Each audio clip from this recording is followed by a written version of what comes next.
Hi friends, welcome back to my channel সহজ রান্না বান্নাতে।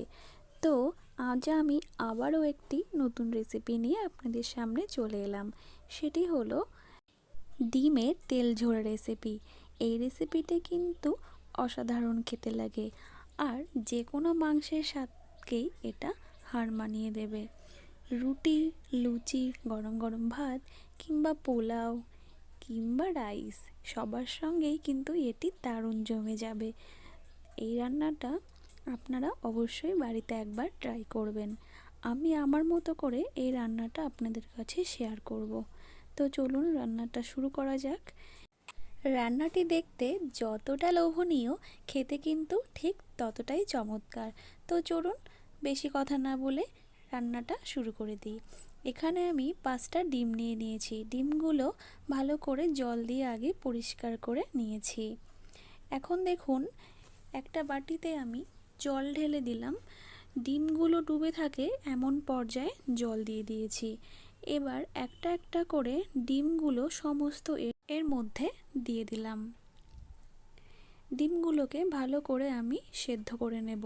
তার জন্য দেখুন, এইখানে একটু অল্প নুনও আমি দিয়ে দিয়েছি। অনেক সময় ডিম ফেটে বাইরে বেরিয়ে আসে, তো নুনটা দিলে সেটা আর হবে না। দেখুন, ডিমটা আমার ভালো মতো সেদ্ধ হয়ে গেছে। এবার একটা প্লেটে এগুলোকে আমি নামিয়ে নিয়েছি, একটু ঠান্ডা হতে দেব। আর এখানে আমি নিয়ে নিয়েছি আলু, রসুন, টমেটো, পেঁয়াজ, আদা আর কাঁচা লঙ্কা। রান্নাটা আমি কাঁচা লঙ্কা দিয়েই করব। দেখুন, এখন আমি একটা মিক্সির জার নিয়ে নিয়েছি। সেখানে কাঁচা লঙ্কা, আদা, টমেটো আর রসুন ভালো করে পেস্ট করে নেব। সমস্ত কিছু এই জারের মধ্যে আমি দিয়ে দিলাম। এখন অল্প পরিমাণ জল দিয়ে সেটাকে ভালো মতো পেস্ট করে নিতে হবে। দেখুন, ভালো করে পেস্ট করে আমার নেওয়া হয়ে গেল। আর এদিকে আমি ডিমের খোসাও ছাড়িয়ে নিয়েছি। ডিমের খোসাগুলো আপনারা একটু সাবধানে ছাড়াবেন। এদিকে আমি কড়াই গরম হতে দিয়েছি আর ডিমগুলো নুন হলুদ দিয়ে মাখিয়ে নিয়েছি। এখন আমি কড়াইতে ডিমগুলো ভাজার জন্য অল্প সর্ষের তেল দিয়ে দিলাম। রান্নাটা কিন্তু পুরোটাই সর্ষের তেলে হবে, তাতে কিন্তু টেস্টটা দারুণ আসবে। এখন আমি ডিমগুলো একটা একটা করে কড়াইতে ভাজার জন্য দিয়ে দিয়েছি।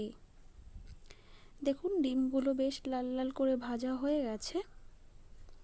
একটা প্লেটে আমি এগুলো তুলে নিলাম। ডিম ভাজার কড়াইতে আরও পরিমাণ তেল আমি এতে অ্যাড করলাম।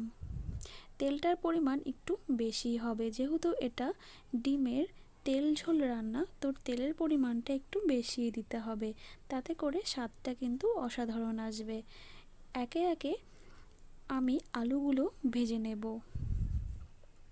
দেখুন, আলু দেওয়ার পর এতে আমি হলুদ দিয়ে দেব অল্প, আর নুন দিয়ে দেব।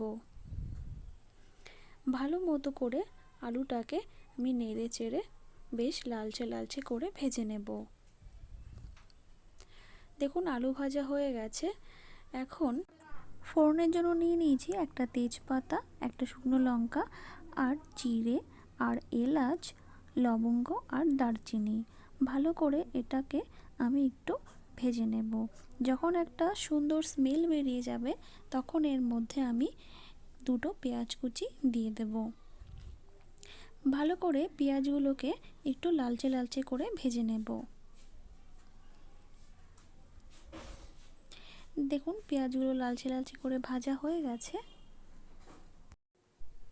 যে মশলার পেস্ট আমি করেছিলাম সেটা এর মধ্যে আমি ঢেলে দিলাম। ভালো করে আবারও একটু মিশিয়ে নেব পেঁয়াজের সাথে। এখন 1 চামচ হলুদ গুঁড়ো দিয়ে দিলাম, 1 চামচ মতো নুন দিলাম, আর কালারের জন্য কাশ্মীরি রেড চিলি পাউডার আমি এতে দিয়ে দিলাম। একটু ভালো করে নাড়িয়ে নেব আবারও। মশলাটাকে ভালো করে কষিয়ে নেব। এখন আমি একটু জিরে গুঁড়ো এতে দিয়ে দিলাম। আবারও সব মশলাটাকে ভালো করে মিশিয়ে একটু কষিয়ে নেব। দেখুন মশলাটা কষে গেছে, তলাতেও একটুখানি লেগে লেগে গেছে। তো আমার বুঝতে হবে যে মশলাটা কষে গেছে। এখন যে ভাজা আলু আমি তুলে রেখেছিলাম সেটা আমি এর মধ্যে দিয়ে দিলাম এবং আলুটাকে দিয়েও ভালো করে আমি মশলার সাথে কষিয়ে নিয়েছি। দেখুন বেশ ভালো করেই কষে গেছে, তেলও ছেড়ে দিয়েছে। এখন আমি এক বাটি এর মধ্যে জল দিয়ে দিলাম। জলটা অবশ্যই গরম জল দেবেন আপনারা, তাতে কিন্তু তরকারির স্বাদটাই আলাদা আসবে। ভালো করে নাড়িয়ে দিলাম। এবার 5 মিনিট মতো ঢাকা দিয়ে এটাকে ফুটতে দেব, আর গ্যাসের ফ্লেমটা হালকা মিডিয়াম করে রাখবো। 5 মিনিট পর আমি ঢাকনা খুলে দিলাম। এবার দেখুন ঝোলটা বেশ ফুটে উঠেছে, ওপর দিয়ে তেলও ভেসে উঠেছে। তো এখন আমি আলু সেদ্ধ হয়েছে কিনা চেক করে নেব। দেখুন আলুটাও বেশ ভালো মতোই সেদ্ধ হয়ে গেছে।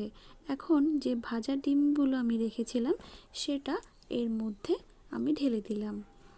একটু নাড়িয়ে চাড়িয়ে নেব যাতে ডিমের মধ্যে ঝোল ঢুকে যায়। ভালো করে 2 থেকে 3 মিনিট এইভাবে ফুটিয়ে নেব। তো ঝোলটা বেশ ফুটে উঠেছে। তো এখন আমি এর মধ্যে 1 চামচ গরম মশলা দিয়ে দেব।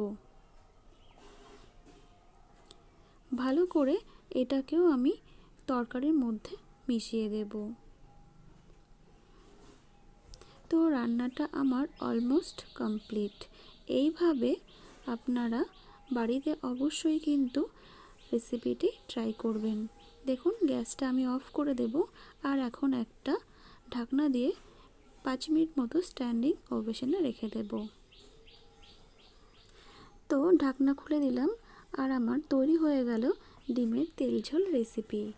দেখতেই পাচ্ছেন কত সুন্দর এই রেসিপিটি, খেতেও কিন্তু চমৎকার হবে।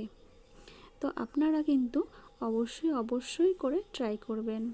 আর আমার এই রান্নাটা দেখার পর যদি আপনাদের ভালো লেগে থাকে তাহলে অবশ্যই আমার চ্যানেলটাকে সাবস্ক্রাইব করে পাশে থাকবেন। পাশে থাকা বেল আইকনটি প্রেস করতে ভুলবেন না, আর অনেক লাইক, কমেন্ট অ্যান্ড শেয়ার করবেন। তো বন্ধুরা আজকে এই পর্যন্তই। ভালো থাকবেন, সুস্থ থাকবেন। দেখা হবে অন্য একটি ভিডিওতে। ধন্যবাদ।